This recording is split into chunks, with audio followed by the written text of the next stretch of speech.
Les médias chinois ont récemment souligné le manque d'équité dans l'adjudication des chantiers dans l'industrie ferroviaire chinoise.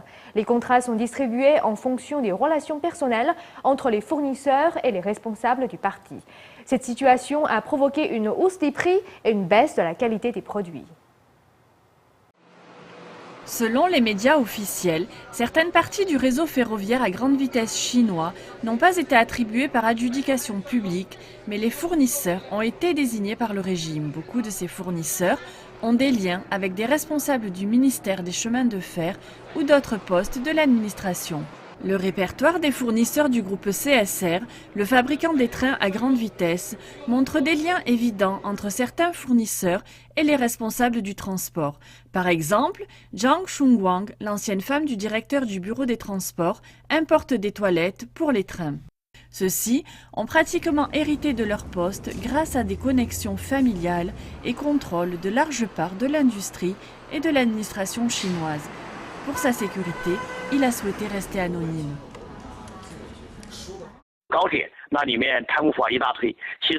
Le ministère des chemins de fer est un grand sac de corruption. Toutes les finances de la Chine sont dans les mains des petits princes du Parti communiste.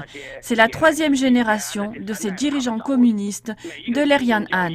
Chacune de leurs transactions financières implique des millions de yuan. Ils sont responsables de la richesse actuelle de Pékin. À cause de la prévalence des relations personnelles sur la compétition et les adjudications publiques, la construction des trains chinois a atteint des prix exorbitants. Par exemple, le prix des lavabos des toilettes s'élève à 8 200 €. Le robinet coûte près de 1 500 €. Chaque toilette coûte plus de 50 000 € par wagon. Bien que le prix soit élevé, on ne sait pas où va l'argent. Selon Wu Wenqin, l'ancien vice-président de la division des systèmes automatiques du groupe ABB en Allemagne, le manque de réglementation nuit à la qualité des pièces et provoque une perte des fonds publics.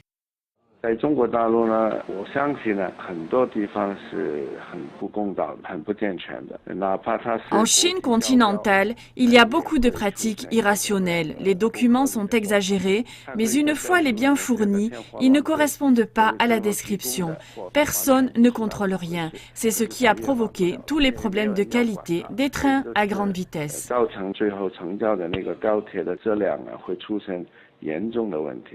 En juillet dernier, 2 trains à grande vitesse ont été impliqués dans une collision qui a causé la mort d'au moins 39 personnes. Le ministère des chemins de fer avait accusé un défaut du système de signalisation.